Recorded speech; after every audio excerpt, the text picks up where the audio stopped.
for the video on Friday. I'm so sorry I couldn't be there. My day was nuts. But I'm so grateful for the stuff you posted. It was fabulous. Oh, thanks. I'm actually here at RIT right now. I'm just leaving. I was doing some of the last wax pieces before we start to create our ceramic mold on Friday. Yep. But I'm so grateful for the stuff you posted. It was fabulous. Oh, thanks. I'm actually here at RIT right now. I'm just leaving. I was doing some of the last wax pieces before we start to create our ceramic mold on Friday. Yep. But I'm so grateful for the stuff you posted. It was fabulous. Thanks. I'm actually here at RIT right now. I'm just leaving some of the last wax pieces before we Are we getting a duplicate audio here?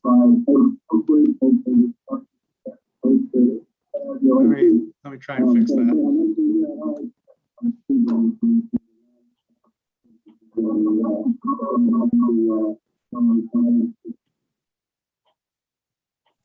Not that I can hear what the heck is going on.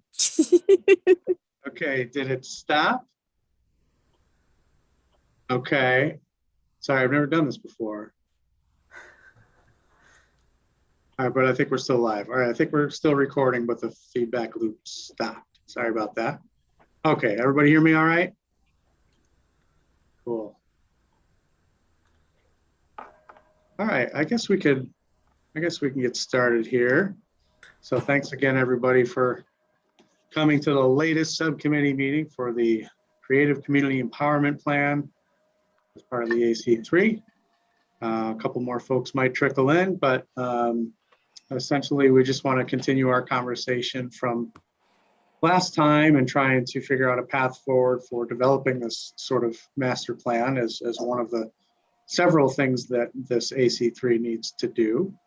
And so I think we just want to iron out some details and get some more feedback from folks before we start proceeding with an RFP or an RFQ or something like that. Some concerns were raised last time, and we could keep getting into that. And that's really the main thing that we want to cover today. And Annette or Thomas, I'll turn it over to you. And if there's anything else you want to mention up front that we should cover today before we get into the meat of it, feel free.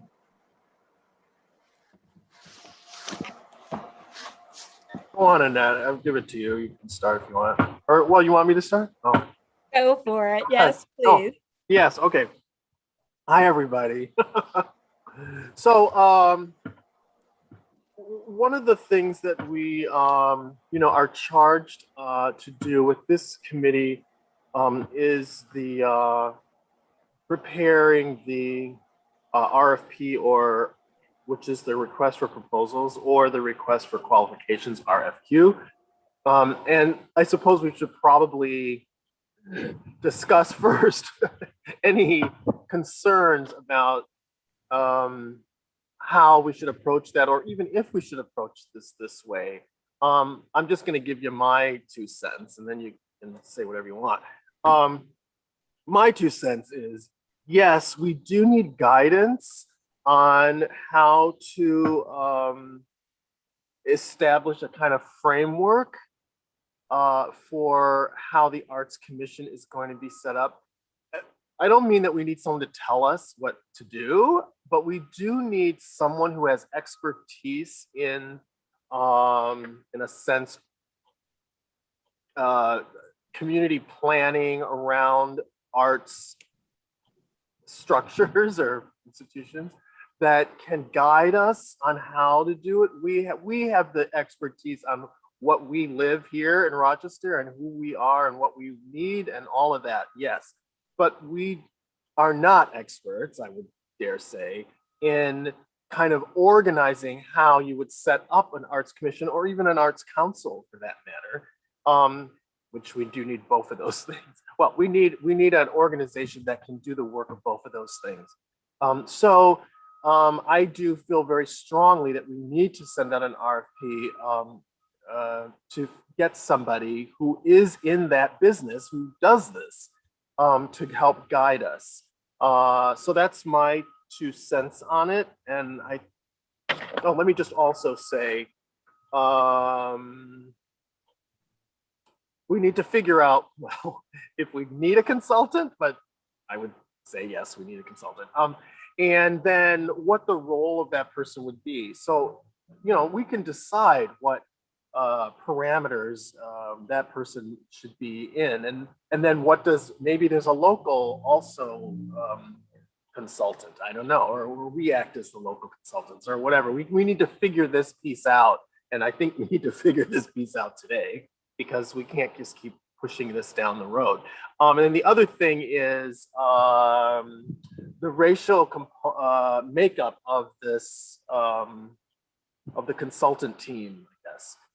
And so we do need to be cognizant of that, and that needs to be a discussion, not just on this, but all the time. That really needs to always be a discussion in whatever we are planning to do. What is the diversity makeup of what we're planning, what we want to do, so that it reflects this community as best it can.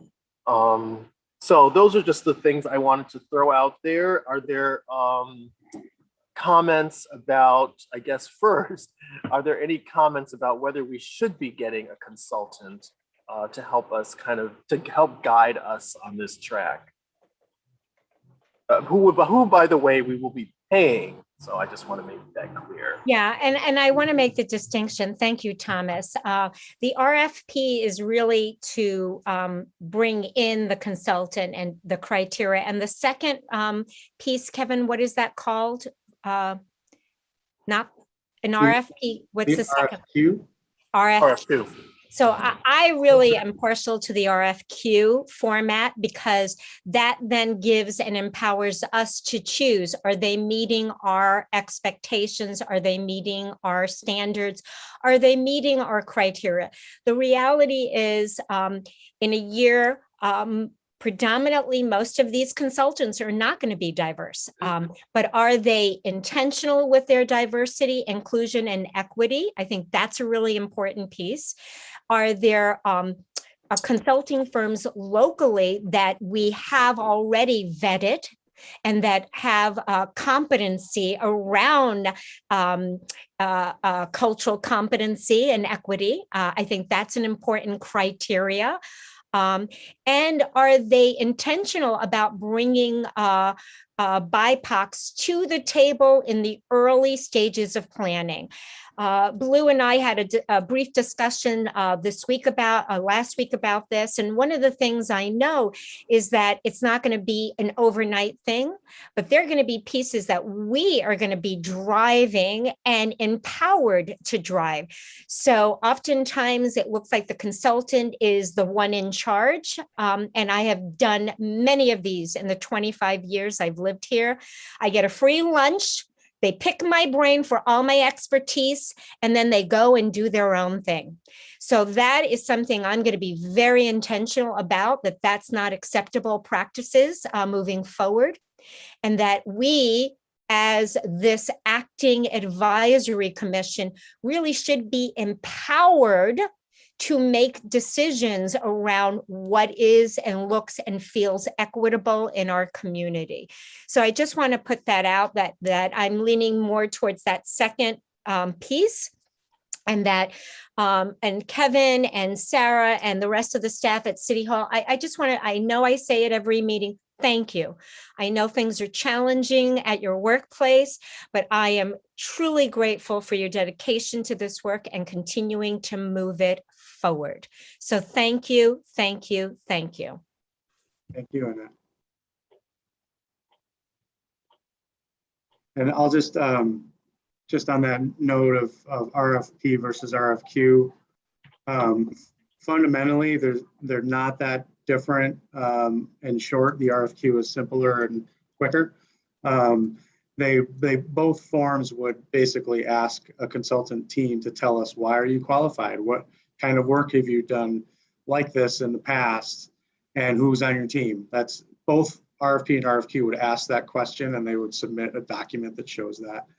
The main differences in a request for proposals would include an additional element, which is they would propose their approach to this project. They wouldn't say, here's what we think you should do. They would just propose an approach, and then we make a decision based on that. So that extra piece, whether or not that's really all that necessary, I don't know. I think we could successfully pick somebody without reading through everybody's proposed approach to the project and just decide whether or not they're qualified. And by the way, that decision could or could not, depending on what we want to do, include in-person interviews or Zoom interviews where we get to actually talk to the folks. So just keep that in mind. So chime in, your opinions, your ideas, your concerns, please. Yeah, I think what Kevin said, that's a good approach. Can you hear me? Okay. You're a little quiet, but I'm struggling with technology today. So I think what you said is a good distinction, and going with the RFQ and seeing if they're the right person to do the work, and then we'll develop the approach as the committee and how the consultants can fit into to that piece. I think probably would be most acceptable given the concerns from last time.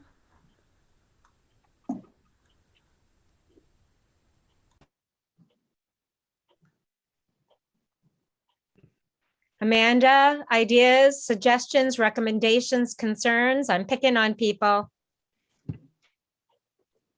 Sorry, everyone, I'm on the road. I think I'm inclined to agree with the things that you said so far, Annette.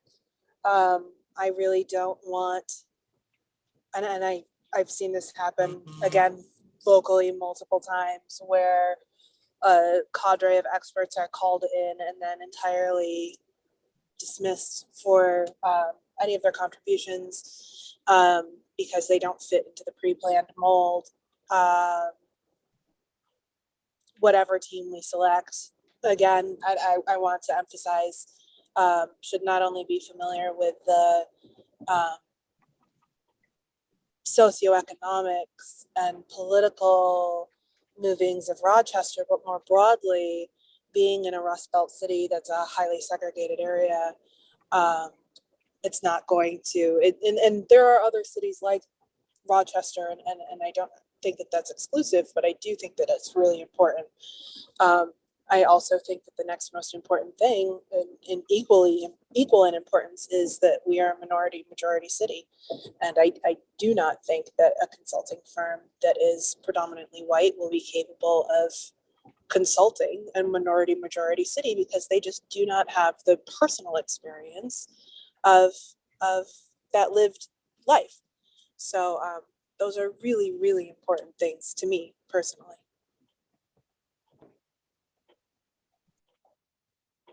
Christina, picking on people. Yeah, I have to say that the RFQ seems to seem like a better fit to get started. And I think a lot of the points that Amanda rose are really important. So thank you for bringing those to light. Antonetta.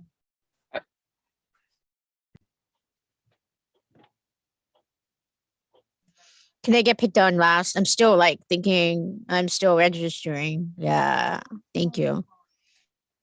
Lou. Excuse me. Can I ask a question? Sure. Does, and this goes to Kevin and whoever else understands this, we keep talking about one RFP. Could this be two calls? One where, as Thomas mentioned earlier, someone who puts the facts together and says, here's how your commission's designed. This is what it does. This is how you do it. They figure out the framework and do that. And there's another consultant that actually does gather the information. And maybe that would be more where we find what Amanda's talking about, where we'll find someone, where we'll find firms and teams that have people that look like us, that speak like us, that understand what's happening here in Rochester. Is that something that's possible, and can that happen? No, I'm not sure I understand what you mean with the second part of it. Meaning is that if, okay, we're asking, and once again, I might be completely off on how this works, how this happens, but we're asking for a consultant to come in, gather information about arts, talk to brown people, talk to old people, talk to young people, talk to kids, and then come up together and formulate what this commission should look like, how it should work, what the structure is, and write the bylaws, all these things, blah, blah, blah, blah, blah. I hope I'm saying this right. And I'm asking, is it possible that that's broken up, that there is a sort of a grassroots or brown roots agency that does information gathering? I don't know what, exactly where I'm going with this, but they gather the information and then submit it to those folks that we know are predominantly not going to have people of color in there to put together that structure for what this commission looks like. Am I making any sense, Kevin? Yeah. And I've been thinking about that too, Sean. And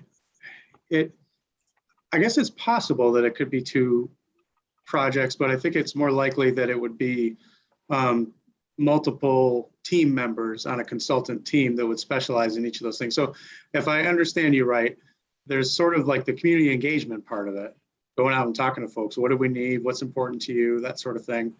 And then there's sort of the behind the scenes technical advisory piece, which is how do you put together an arts commission? What would that process look like? Yes. And how might you put together an arts alliance type organization? So there's kind of like two organizations, ideally, that we would like help putting together. But that's just part of what a consultant team would do, is helping us put together those organizations. The other piece, like I said, is more the community engagement and getting to sort of it's the community plan part of this or the arts master plan part of this. That's like, what's happening in the arts ecosystem today, and how can we make things better for both artists and folks that are appreciators and of art and want to experience art in our community, and how can we raise up artists and that sort of thing. That's sort of like the ecosystem master plan part of it, as opposed to we got a couple of organizations we need help setting up. So those are kind of two very different efforts. And I think ideally, again, we would get responses from consultant teams that would have different team members that would tackle those. And then on the community engagement side of it, depending on what you all want to do, I kind of see a scenario where this group, the full AC3 and any other folks we want to partner with are really the lead on community engagement. And I understand and respect that these are all volunteers, so I'll acknowledge that up front. But to the degree that you all want to lead and even design the community engagement process, we can do that. And the consultant would provide behind the scenes technical support, setting up meetings, PowerPoints, whatever, organizing the meetings. But you all might choose to be the face of it, and they're sort of behind the scenes. Or if you feel like, no, that's too much to ask of volunteers, we can ask the consultant to step up a little bit more, but we would be present and talking with folks. The degree to which you all want to lead that effort and participate in that effort, I guess, is up to all of you, recognizing that it's volunteer work. So there's really quite a spectrum or a scale of how much the consultant would be involved in that meeting with folks in the community part of it. Does that help, Sean? Yes, it does. Thank you, Kevin. Kevin, I'm going to reiterate, and I'm not going to speak for Annette and Annette, but we did a lot of that kind of work with Arts in the Loop, and it is time consuming, but feasible, and think that there are people here really experienced with. I do not want my participation, I'm not speaking on behalf of anyone else at this point in time, but I do not want my participation in that to be the representative of all Black and brown folk in the city and absolve the city of Rochester from selecting a group doing this research that is predominantly white. My presence is not enough.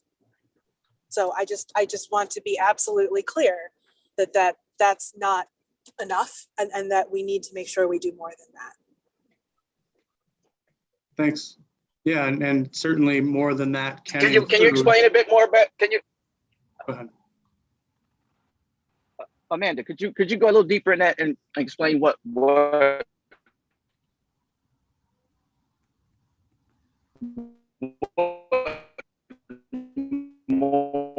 could be done? So you were breaking up a little bit. I'm on the road. I'm sorry, but I think that you asked that I explain a little bit about what more could be done. I really do want to see a consulting firm that is minority majority. I don't want to have a token Black or brown person present in the consulting firm. I would like to be working with predominantly Black and brown people, as our city is composed predominantly of Black and brown people. And I don't want, because this committee, AC3, is so diverse, I do not want our presence on AC3, or my presence, again, to speak for myself specifically, to absolve the city of doing the research to find a consulting firm that is closer aligned with the demographics of our city.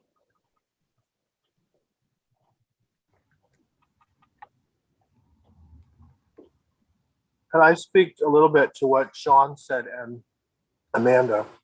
So I think if I'm understanding you, Sean, you're thinking in the terms of maybe the consultant is split in a sense, that the job description is split in a way, that there's two different tracks here. There's one that's sort of structural information putting together, and another is sort of the meat and potatoes that goes, the details that go into that structure, the content that goes into this structure. And I think you bring up an important part. It might be that there's a team within the, a consultant team that applies that actually has all of those components. That actually could be a good thing. But you do bring up an important part, that somebody from the people who actually live in this community have a pulse of the community. And it's not just about interviewing people or knowing which people to contact. It's a pulse, it's a sense, a soul of the community that people who live here know. So that piece of it, and I think in this committee, we actually have a lot of, we all have that. So there is that piece already. But it's a little blurry, you might say, because we're giving that same information, but yet we're paying a consultant. So I do feel that there's a little bit of a conflict there, which if there are two different consultants, that might kind of fix that. So that's one thing. I think what Amanda's bringing up is really vital, because many times we are not thinking in those terms, just in the bigger picture. And so if we, and oftentimes if you have somebody of color, if you have a deaf person on your committee, then somehow you think your bases are covered. And actually there's more work to be done. It's not just a matter of having, I don't want to say token, but you know what I mean? It's not just a matter of having a person representing everybody in that community. It's a matter of building relationships within that community. So that's a little thing. I do want to, I don't mean to keep bringing this up, but we did kind of have this process through Art Walk, and we brought in an outside consultant, a sort of professional consultant, and then the community slowly got pushed out of that. So I do want to say, just be cautious about that process. So okay, I'll be quiet. Lou? Yeah, thank you. Love you all and appreciate all the things that have been said here. I am of a slightly different opinion, I think.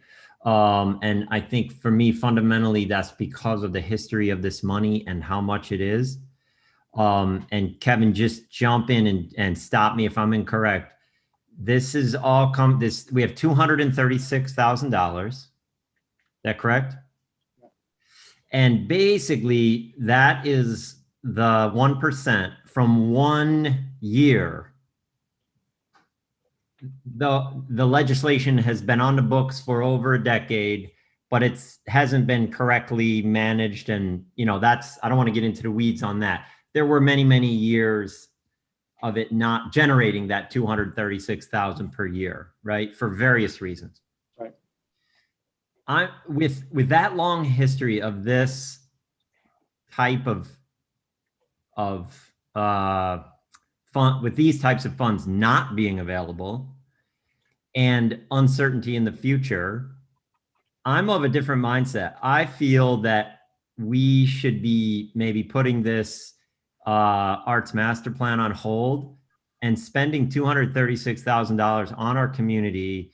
I think we have the people at the table to decide who and how those $236,000 are spent on valuable public art that fits with the legislation and will be scattered in the appropriate way around the city, funding organizations and funding artists that need it. And I think we could have a significant impact with $236,000. As I understood, and as I recall, there were numbers like 100,000 of that 236 going to this consultant. I just personally feel like since over a decade of this legislation being on the books, and now it's only generated 236 in 1 year. I mean, in theory, next year, Kevin, we should see some small amount, right? So in my mind, I'm just of the thinking that let's catch up on the original mission of this legislation and generate some art projects and support some artists and organizations with that 236 completely or nearly completely. And next year, invest in a consultant if that decision needs to be made in that way. That's just how I think of it. Considering the timeline of this percent for the arts fund. And in the other committee, we've had all kinds of discussions about the stipulations of what this percent for the arts can be spent on. It's relatively narrow. There are a lot of arts activities and programs in the city that cannot be supported with this 236,000. To me, the consultant for an arts master plan would, for that consultant to eat up nearly half of these funds, which essentially the community's been looking for over a decade,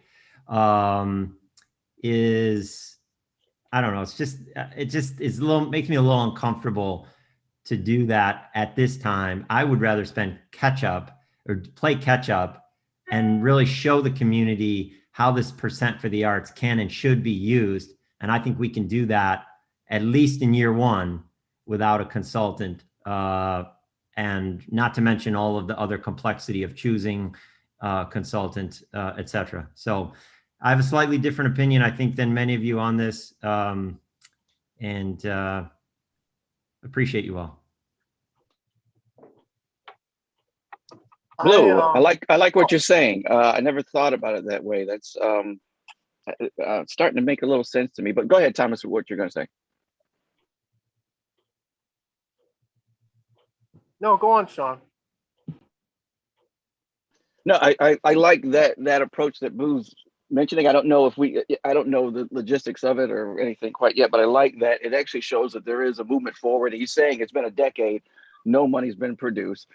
So people have lost hope and no connection in what the city support for the arts. So if it's at a point and we have the funds and if we can distribute money to creatives and build that network and that support for this city commission, I think that would be a good move. I don't know if we can do that, but I like that approach, Blue. I never thought about the way you're approaching it. It makes sense. Get the money out, get the ball rolling, so that way that initiative, that movement keeps going, and we move that consultant to another year. Thank you for that suggestion, Blue. Yeah, I think part of me is right with you, Blue. It's an internal conflict.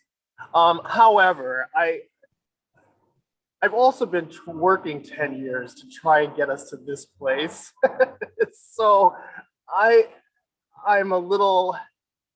want us to get the structure done. I've been waiting 10 years to do that. And so I really want this in place because the future depends on us having some structured process that is equitable in funding the arts. And so pushing it to another year for me is not really something I really don't want to do. I really want us to move on this and to get this done so that, and there'll be money. There's probably always going to be this 1%. So I don't think that that's going anywhere. But what I kind of, the thing that I don't want to, the thing that I'm concerned about is us pushing this down the road or down the road continually, because then it really, in the bigger picture, it's actually not equitable, and it's not a process where everyone is sort of on equal footing. So I really want us to get to a place where there is this process, where there is something in place as a structure that people that know this is how it works. This is, you know what I mean? And so that's my feeling about it. I want to just add one little bit of texture and ask you a question, Thomas. You're speaking to having a process for distributing the funds, correct? An equitable, transparent process for distributing the 1%. Well, not only a process for distributing the funds, but a structure that process sits in, which would be the Arts Commission. Yeah, and I feel strong. Originally I really wanted this to be an arts commissioner because I want it on that level of, in the city hall, and maybe we'll get there one day. But the point is, I really feel that the advocacy for art is enmeshed in this work. Not only the advocacy and finding funds and all that, but sitting at the table of what happens at City Hall. That to me is of vital importance. And because that, us being there at the table creates what the future is really going to be like. And yes, we do have this money right now, and it'd be great to, do all these things with it. And there are some things we can do, I'm sure, but the point is the future needs us, and they need us to do what we can do to set the future on the right track. And so that's why I feel so strongly about us getting this consultant, or however we do it, and getting this structure in place and creating the Arts Commission, so that we have something set that works on doing just what you're saying. You want to do, distribute some money. I guess my question, Thomas, is only that, because I completely agree with you about looking toward the future and having processes established. I guess I somehow tease that apart in my mind, and it could be my shortcoming. But in my mind, we don't need a consultant to define what an arts commission looks like. I mean, I think we just look at Buffalo, we look at Cleveland. Yeah, that's very true. We might not need a consultant. But we need the structure. Yeah, right. Well, we need the commission, whether we need to do it with a consultant or on our own or however we do it. That's what we should decide with this group. Yeah. But we need to do it. So that's my point. I guess that's the part that I'm trying to cleave off, the need to spend $100,000 on a consultant. And that's the part that I think I could see those funds be spent in a better way to catch up from the last decade. Totally agree. We got to establish processes and practices. And I think, like in the other committee regarding how funds are spent and how we're going to choose to spend some percentage of these, I think we're establishing process right there with those 10 people who are on that other committee. And those processes can adjust and change. We all know about best practices in this city and others. So anyway, I'll stop now. Yeah, but you're right about that. I think, yes, there are best practices in other places that we could really adjust or whatever, look at that and figure out ourselves how to do it. And I think you're right. We could do this without a consultant. I'm not wedded to that either. I'm wedded to getting an arts commission on the books. That's what that is something that is set, that is, no matter who's mayor, it's going to stay there. That's what I'm interested in. Yeah. So, do you all mind if I share my screen? Hopefully this could provide some clarity so that we're kind of all on the same page when we're saying we should do this or shouldn't do that. Or so this is, sorry, one second, let me adjust something here. this is kind of what Thomas mentioned at the beginning about the sort of the three main elements, and we could change this, but hypothetically, three main elements of the creative community empowerment plan would be one, like you all are talking about the process for an arts commission. How do we actually establish it? Two, this gets to the void left by the Arts Council. Having a consultant help us find a path forward for developing a new, some sort of regional nonprofit, because that's a role that the Arts Commission won't necessarily play. It is a need in the community, and it's totally on the table to remove that from the table, if you will. That's a need, and we could try and tackle that in this process, or maybe there's another way to try and tackle that outside of this process. So these are just options. And then the third, again, this is the master plan process, and I feel like we haven't really addressed this yet about whether or not you really think there's a need for this, or would a consultant help with. And this is more of the traditional community plan process where you come up with vision, goals, strategies for the arts ecosystem overall, regardless of a commission, regardless of an alliance. Just how can we grow this part of our community? And that gets into, do you remember the poll that we did the last time? These are examples of different ways that we can help grow that part of our community. Increasing the economic impact, amplifying the expression of marginalized populations, a more robust pipeline for the development of artists. All those sort of ideas and strategies are outside of an arts commission and somewhat outside of an arts alliance.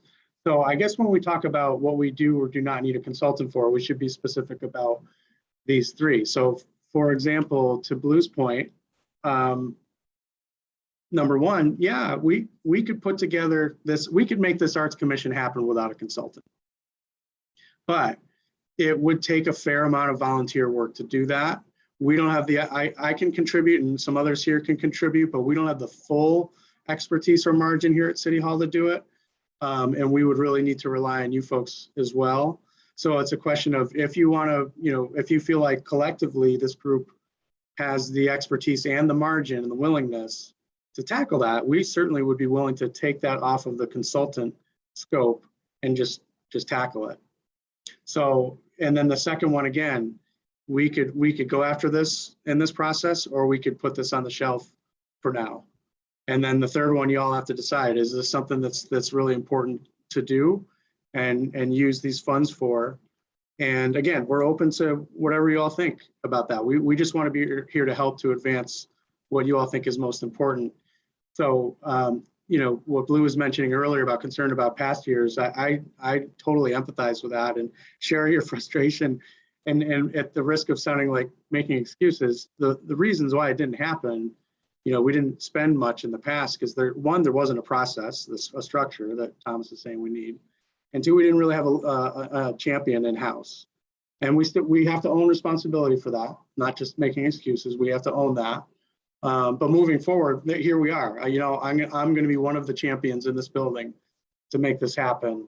And we've got money that we want to commit to set aside every year. So the past was not good, and we want to make it better in the future. That doesn't mean I can make absolute guarantees year to year in the future, but that's what we want to try and do. So, roughly 150 every year moving forward, so long as the future administration is on board with that.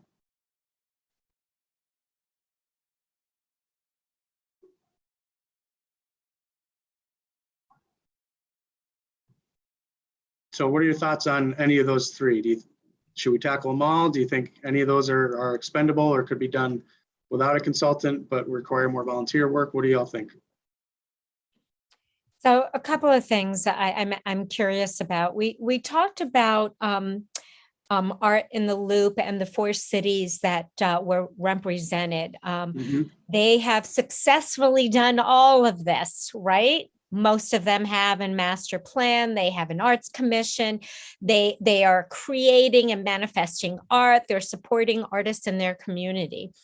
I think that they would be a good collaborating, entity for us to see how they did it. I would like to save as much money on on this consultant, along the lines of what Blue is saying, the more money we could put out in our community in the hands of artists doing art is my inclination. But I also think that it is essential to have an arts commission for our city. I really the thrust and the true advocacy has to be around empowering this commission to really lead that. And maybe that plan comes down the road with a consultant. Causewave is a phenomenal community partner. I know they've never done a master plan, but they are very knowledgeable about our city, about our arts organizations. So they could easily take on a component of this work. Definitely. Honestly, I don't know how diverse they are, although I do know many that served on their boards. And I personally have worked with them throughout the years and have had nothing but success working with them directly. There's Vargas Consulting, although it is more in the interior design. They also have knowledge around creating spaces in cities around art. So there are some, and maybe it's a pick and choose as we begin to form it. But I think that we need to narrow this list down to one or two real big pieces, and then the others will begin to develop in the second and third year. It's not going to happen in our first year. So we really have to look at a 1-year plan, a 3-year plan, and a 5-year plan. What do we want to accomplish by the end of this year? What do we want to have instituted by, the fall of 2022? I'm just looking, or 2023, and then 5 years down the road. And I also want to say that this Arts Commission should exist empowered, no matter who's in office, no matter what mayor, what whoever. The politics needs to be set aside. That's happening even now in the legislative body. I want to just scream. But I feel very strongly about this Arts Commission in the sense of having being empowered, and then really finding that structure, which easily Causewave could help us do. They can do it in their sleep. And we don't have to spend $100,000, Blue. So I'm all about saving money and, turning in those favors to a bigger piece. So that's just my 2 cents. Thank you. Can I add one quick comment on go ahead. Amanda's comment there? And I think Sean and others have brought this up in the past. Regarding the amount of time that people are putting in. I mean, Amanda does this type of consulting work. Sean has done some of this type of consulting work, and others who are on this call. Could we define that, 5% of that 236K or 10% is to be set aside for paying members who are on this call, with the exception and offering the opportunity for certain people, Kevin working for the city, myself, I am a full-time employee of an arts organization. This is part of my job to do this type of work. But so accepting some people, and I'm putting my hand up to be accepted from that list and removed. But perhaps we should just decide that a fair number of people on this call should be paid for this work. And that is a portion of that consulting that Sean is talking about cleaving off. I'd love to just propose that right away. I mean, I can't see why. If we're going to pay a consultant from outside of the city, why couldn't some of the people on this call receive some payment or stipend for their commitment to this? So I have a quick question. Just piggybacking off of something Blue mentioned earlier, about the other places that have an arts commission. Why are we not consulting with those states and places and cities that have these in place to give us some sort of framework to build our RFP or our commission? Can this be done? Yeah, we're gonna build off of what was done through Arts in the Loop and their 5 cities report. We also, at some point, as a follow-up to that, want to bring in Gulgan Kayam, who was a really great speaker from Minneapolis that can talk directly to our group. I've already been emailing with her. She could do a Zoom meeting with us sometime to talk about her experience with Minneapolis. So, and once we get into this master plan process, a consultant would be doing some of that work as well to sort of research best practices in other cities. And quite frankly, a qualified consultant for this is more in tune than we are with what's going really well in other cities. We have some ideas and little things that we can add to that conversation, but they're, hopefully they would have some expertise with that. Kevin, can you stop doing a share so that Yep, Antonetta, thank you. So Blue, to your suggestion there, so we have some limitations with city processes that come into play. So if there are folks on this call that legitimately have expertise in any one of those three components that we have, they are welcome to submit a proposal through this process, but it would not be good ethics for them to continue on this board, on this committee. So they're welcome to do that if they want. And we couldn't make any guarantee that they would be selected because as from the city's perspective, it has to be an open competitive process. We can't just pick somebody and hand them the money because they're qualified.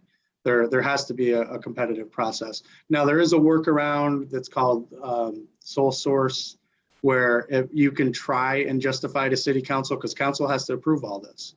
You could try to justify to city council that there's nobody else that can do this work except this one person or this one firm, and therefore we'd like to pick them. That has been done before, but again, no guarantee that you get the outcome that you want to make that case. So we can't just pick somebody and let them do the work.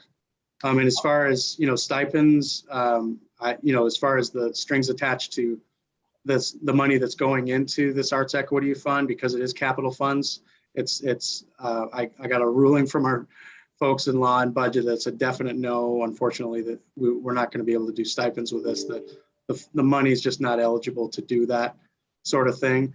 And I totally understand if that's a frustration or even a deal breaker for somebody, and if they need to move on, they need to move on, but it's unfortunately not something that we could offer as part of this process. That's unfortunate.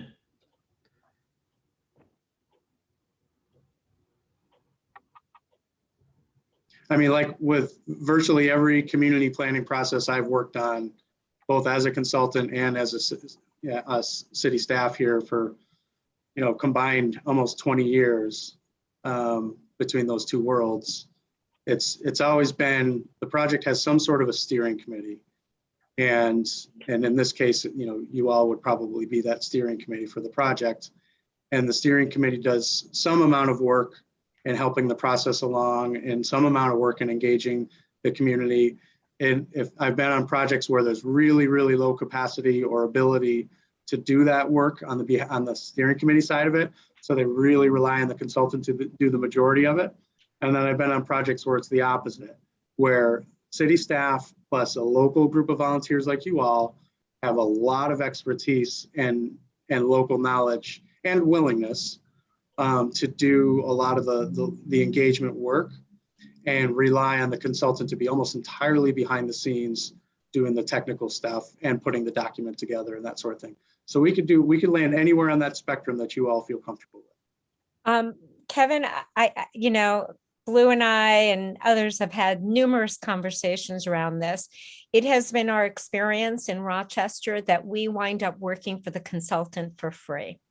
And then we're discarded and even when we come with a really good idea or recommend an improvement on their product, which is appallingly non-diverse, I've been there, the tokenism with which that inclusive diversity is just a token gesture.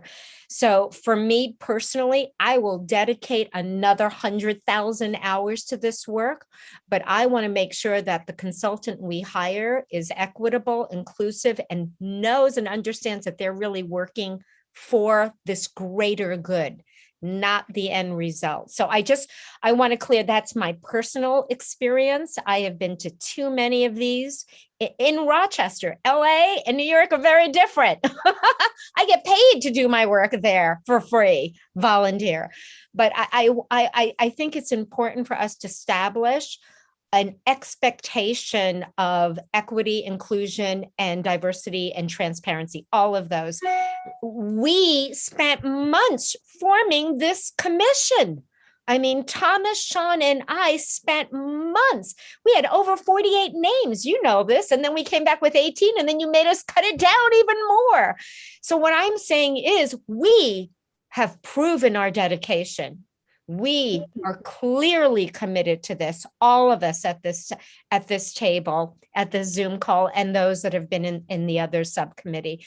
So I think and I'm going to back Amanda. I really feel very strongly about ensuring that a consultant we hire that's going to work for us it lives to the expectation and standards of how we want to function and operate and create a truly diverse, transparent, inclusive commission. Could I just suggest that, go Antonietta, go ahead. I think taking some thoughts and time to think about what everyone is saying. I want to commend all of you for speaking up and sharing your thoughts. I'm going to have to piggyback on Annette and Amanda about the advocacy for the minority population, including people with disabilities. So some of our population, we have the BIPOC and we have the Latina and we have the people with disabilities having not one person. No one doesn't know what it's like to be deaf. How does this person know what it's like to be Latina, what it's like to be, BIPOC? So having something from each community which we represent for. And I'm not expecting this one person consultant to know every single thing.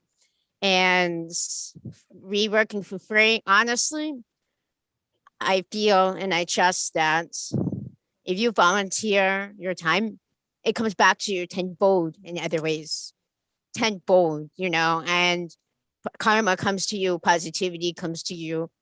And volunteer is like what makes your heart alive. Yeah, we don't get paid for it, but what makes us really alive when you're so passionate and advocate about this stuff, what's better for the Rochester community, the people that actually live there, and not just doing it for money. That's my 20 cents, 5 cents, 2 cents. I don't know. We don't know that stuff. Could I thank you, Antonietta, because I really think your voice is important. And not only your voice is important, but your thinking is important for us to hear.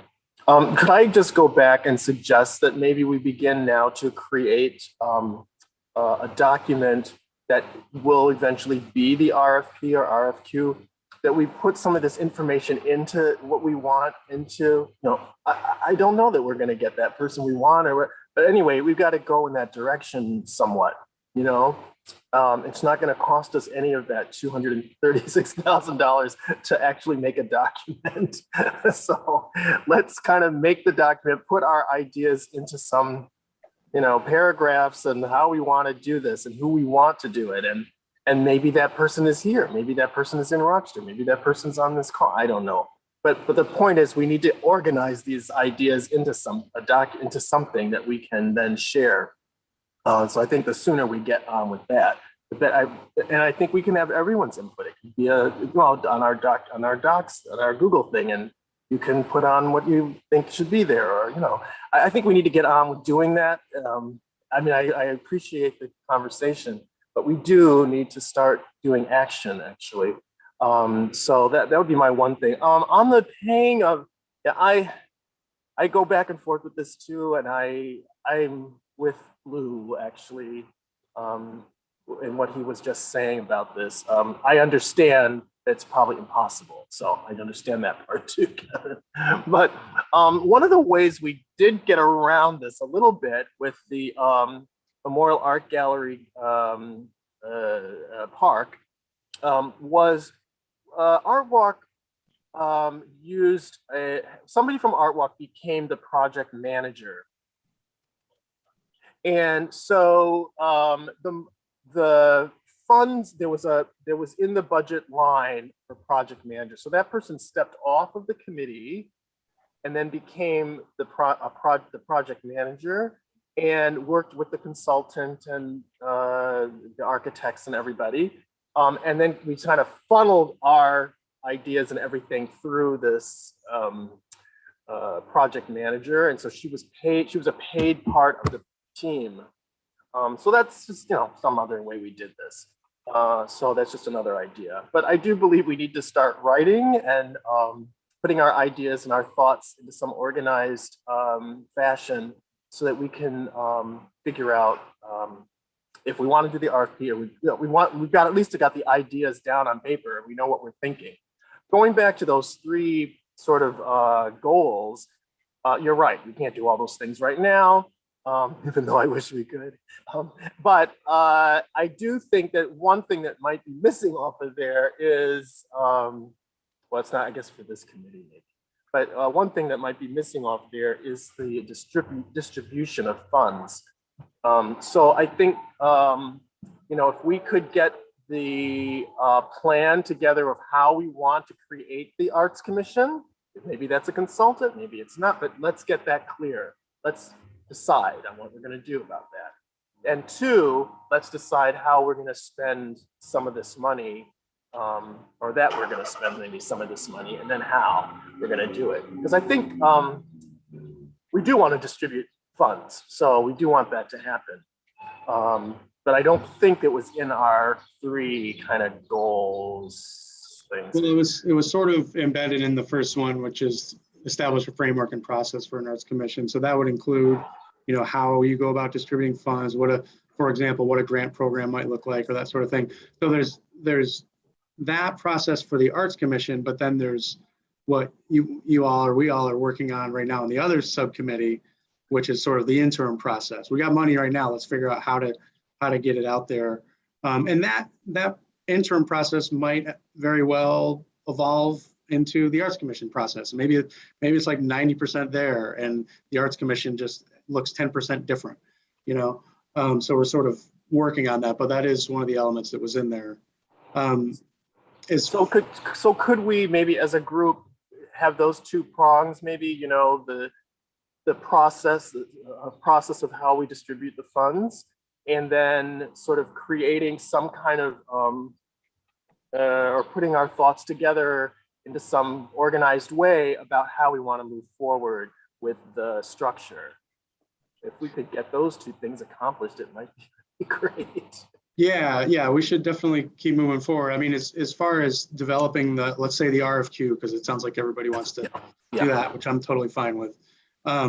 Developing the RFQ, there's, the city does this kind of thing all the time.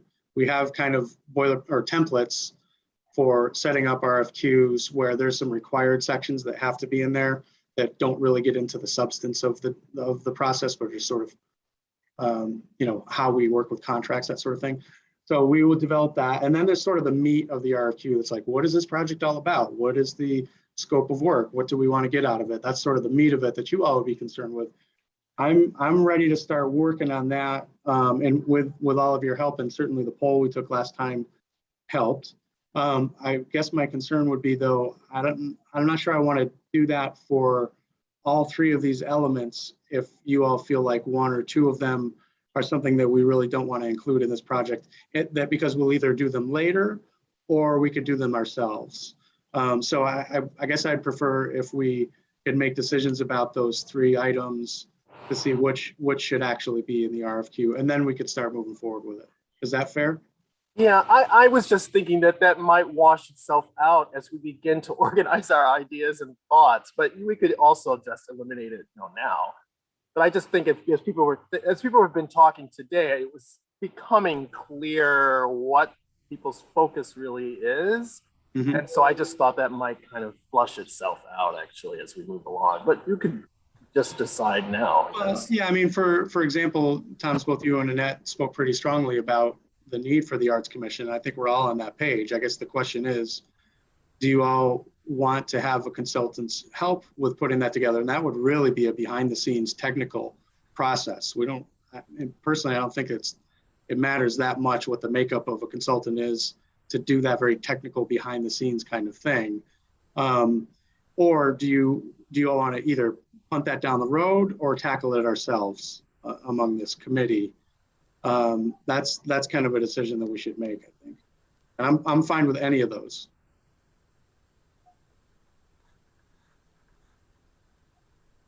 Let me hear what other people are saying.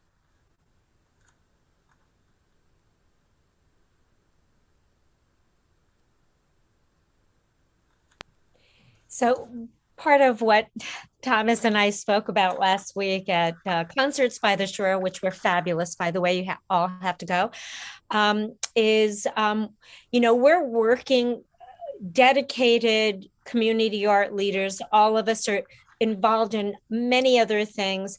And yet we are not really feeling empowered by the city around this work.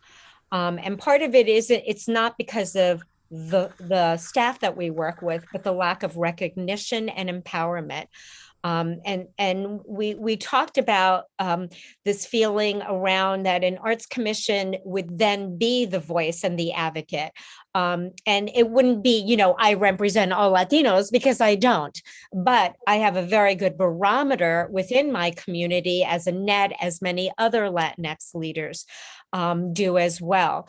One of the things that we did with the Latino Roundtable, and these were all volunteers. We have been meeting for 2 years straight, Annette, every single Monday. It took us about 14 months to write our entire report. There were subcommittees. I worked very, very holistically with Annette and others in the subcommittee to write the Latinx arts and culture section. We were intentional about the research, the data, the collection, the community engagement piece, as were those that were in affordable housing, job employment, entrepreneurship. This is all focused on Latinx. Then, after we did that work, Julio Sanz put it all together, and that is the only time we hired an outside consultant to actually format and process it and make it a cohesive plan. And we did hire a non-Latinx because he was a qualified skill writer. There was a close relationship with him. With Julio, and I'm just giving you the background history. So we did try to look for someone who was Latinx. I'm just going to be right out there with it. But because we were so close to the end, we chose a known entity that we felt could help us format that report. And we're now in that final stages. We're going to be setting a press conference day in the fall around Hispanic heritage. It did take us far longer than we thought we would need. But I will tell you, I am quite satisfied with the report that Annette Jimenez and I and others compiled. We used research that Art in the Loop did. We did research that all the consultants, Amanda and Sean, did for that project, as well as individual surveys that I did within community events. So I want to share that we're capable of doing it, but we still need that consultant to form it and package it in a way that will be sold to the higher ups in a way that it's readable to them without compromising the content and the integrity of the information. Yeah, that's almost exactly what we did with the Rochester 2034 comprehensive plan. We wrote the entire thing in-house, but we worked with Bergman Associates, the local design firm, to package it. They made the document look really nice. They did an awesome website, and that's really all they did. They didn't get into the content at all. So that, again, that approach is totally on the table if you all want to do that. But again, it would require more volunteer time, and unfortunately, it's just not within the constraints to be able to pay folks to do that. That's just the reality that we're dealing with. So y'all would have to just decide which approach makes the most sense.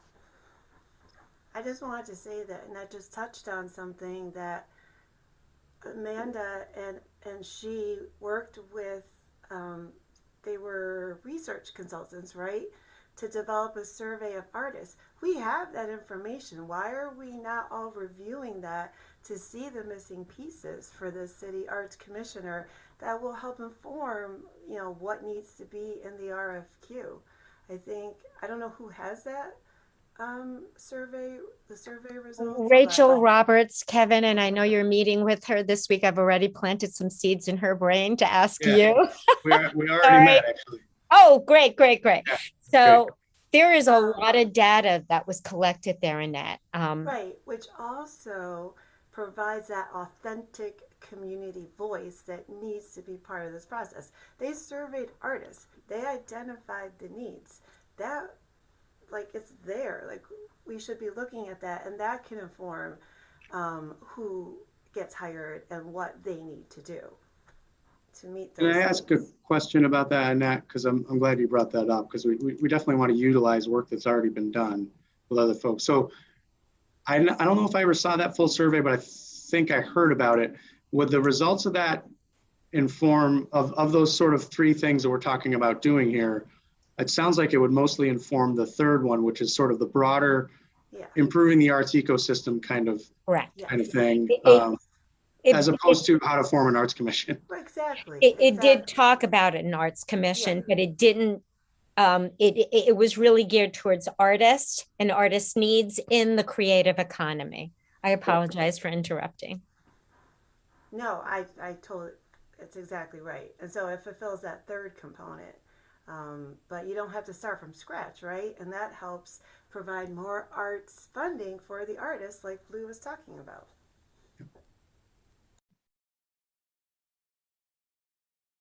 Hi, Dan. Thanks for joining us.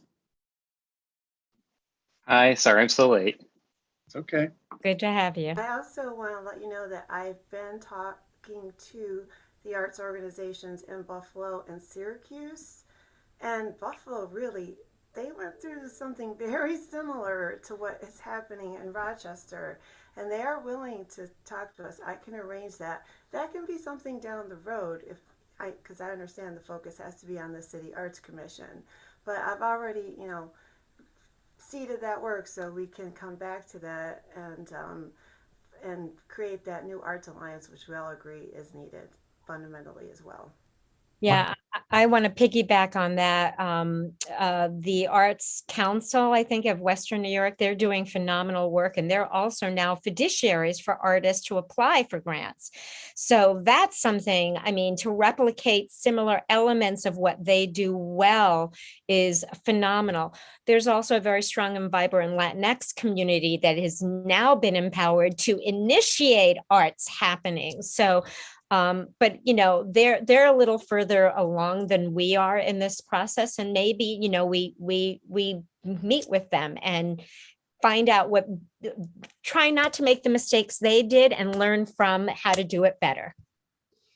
I've been in touch with the woman at the city of Buffalo who runs the Arts Commission, and I know at least two, maybe they're still current and former members of the Buffalo Arts Commission. Why don't we just have a couple of them come to our next call and we can just prime a couple quick questions, say, okay, how's it structured? What's your budget year? How much money? What are you charged with? Just some real basic overview, because I think what we're going to find, I suspect what we're going to find is that arts commissions are not all the same. They're actually quite different depending on the city and how they were set up. Sometimes they serve the role of both an LLA and a LAA and an arts commission. Sometimes they're only concerned with public art. Sometimes they're involved with many other things. How's that sound, Kevin? You want me to just prime a couple conversations and see if they can join us for half of our next meeting like this, just to be here and have a presence? I think that would be fine. Just to clarify, so is the intention then to wait until we talk to them before we decide whether an arts commission would be part of a consultant contract, or are you feeling like we can do this? Let's talk to folks in Buffalo, let's talk to folks in Pittsburgh, and let's through volunteer work and city staff work, we could do it. Well, I feel like once we hear from folks in Buffalo, we're going to either be daunted by the amount of work, Right. Yeah. or we're going to say, oh, well, that's just a couple founding documents, and then it's a legislation with city council, which, you know, Kevin, you can make it happen or whatever. You know, I feel like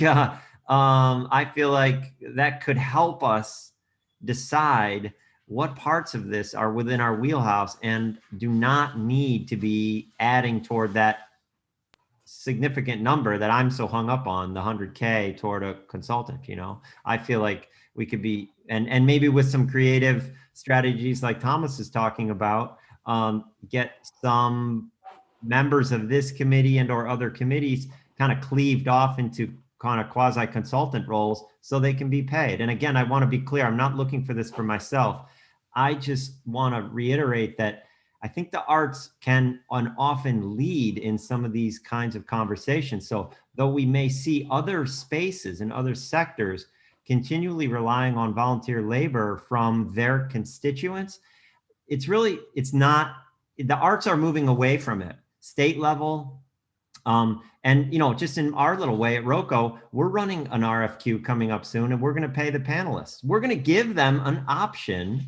If they choose to not take that payment, that's fine. If they have a full-time job in this space, they should be able to opt out of that. But we want the input from others who cannot afford to offer that time without payment. And I think many of those people are present at this table, and I think we should keep that on the table. Somehow we need to find a way to pay people for their time, those who are in precarious employment situations. And that constitutes a large part of arts communities differently than other sectors. So that's my soapbox. So to jump on that, Blue, I think that we should plan that sooner than later, like next week or by the end of this week, to meet with them. Because as Thomas said, I really am eager to jump in and create and write the content, if that's my part. Whatever part it is that I'm going to do, I want to be able to have enough time to digest it, process it, research it, you know, work with others. So I'm about action and moving it forward. So I would rather have that consult, and maybe we need to really, each of us come up with 3 questions to ask specifically so that we are ready to fire away our questions, and then take notes instead of a talk back so that we can best utilize their expertise. And then the last half hour of our meeting should be about what worked, what doesn't, what can we use, and let's start assigning and writing. How does everyone feel about taking that action? That means another meeting this week. I'm just being honest, or early next week. No Tuesdays for me. I'm in United Way Latino leadership, but everything else I'm there. So I just don't want a whole month to go by, Kevin. I want to be in action in August. Thank you. I want to be in action too. We just have to, we have tough decisions to make, and we have to make the decisions and move beyond talking about them. So I'm all for that idea. I'm on vacation starting tomorrow for a week, so I can't be part of it. If you want to do it without me, you can. If you want to wait till I'm back, you can. So it's up to you. I think the Buffalo conversation sounds awesome. And again, going back to those 3 elements of what this potentially could be, it sounds like the Buffalo conversation could cover 1 and 2, which is how do you form an arts commission? And again, like Blue said, maybe it's daunting, maybe it's not. Let's learn from them. Number 2, some sort of regional arts alliance. Sounds like they've done that as well. So we can learn from them on that. Then the 3rd piece, I think, is really more potentially good to talk to Golgan in Minneapolis about, because she developed an arts master plan. She's an artist and a city planner, so she kind of does both. And we could have a conversation with her on a separate Zoom if you all like. And because I feel like that's the one that's like the least tangible right now. Like, what does that actually look like? What does it actually help? And again, I'll keep pestering. Please go to the Google Docs site and look at the sample plans that I put up there. I don't know if anybody's had a chance to look at those to get a sense of what that could actually do for the community. And again, you might decide that we don't really need that right now. Or you might decide, let's go for it. But that one, which is going to require working with a consultant probably. So we could do a Buffalo conversation and a Minneapolis conversation if you think that is helpful, but it will take some time. Kevin, I do believe you should be there, so we can wait until you come back from vacation. No disrespect, Sarah.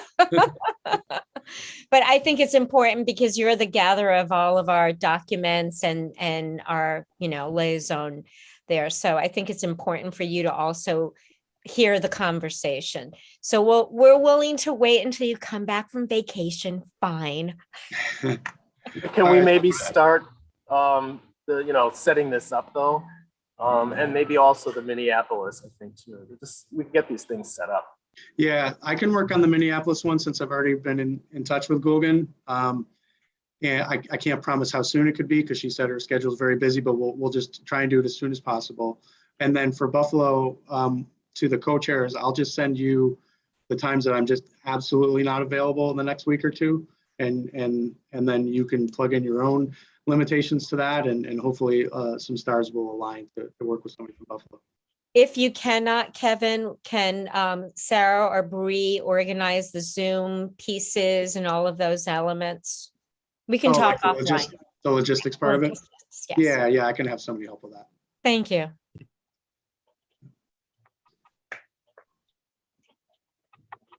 Okay. Other thoughts, questions, ideas? Just wanted to remind, I would love to take a part of it, but usually it takes 48 hours turnaround to request an in-person interpreter. If we have a meeting tomorrow, great. I want to be a part of it, but you got to remember accessibility. I mean, unless someone actually has the Zoom transcript, but the Zoom transcript sucks. It's like a 50% accuracy rate. So just kind of keeping that in mind. Thank you. Antonetta, thank you so much for your courage to speak what your needs are. And we will make sure that it's 48 to 72 hours to ensure that your voice and your energy and your engagement is there. So yes. Definitely. Yeah, so the city is coordinating the securing the interpreters for all of these. So as long as you let me know, and I can work with those folks to get that set up. And as always, thank you, Wanya and Elisa, for helping out today. We're glad you're part of this. And we'll do whatever we can to make sure that we have interpreters every time that you're here, Antonetta. Thank you. So I think, Thomas, we're sort of at that tail end. I have to tell you, I'm so excited about this conversation and the momentum. Blue's going to reach out to Buffalo. You're going to work with our peeps in other places, and that's going to do a little, and everyone else, you're going to read those RFPs. You have homework to do. I'm going to quiz you. No, but the more informed we are, the better our questions will be succinctly. And the other thing is, let's be really mindful. If someone has asked the question you have, let's move on, because there are going to be 3 questions per person. So if someone answered one of my questions, I'm going on to the next one. And I want us to be able to keep the momentum going, as well as keep being clear and focus on our outcome, which is we are going to form this art commission, and under that X, Y, and Z, Thomas, no more 20-year wait. That's it. We're doing it. This is the right group. That's right. I've been hanging around all this time. Preach. Just one last thing I'll mention. I should have done this sooner, but Bree Harrison from our library had done some research as well in the past about what different arts commissions and Arts Alliance organizations look like in other cities. She put together a spreadsheet. I'm going to put it up on that Google Docs folder for you all to look at. So if you have time to look again at the sample arts master plans from other cities, get a sense of, wow, would this be helpful for us or not? But also look at her research at what the different models of organizations look like, and that will but like Annette said, better inform you as we go into these conversations. So.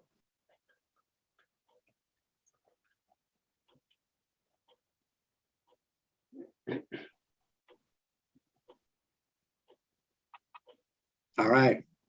I think we're just about done. Thank you, everyone. If you haven't gotten out to public events, there's so many amazing things happening in our city. Go buy art, support artists, go to your art organizations, donate, do it. Let's be there. Thank you, everyone. Thanks, everyone. Have a great day.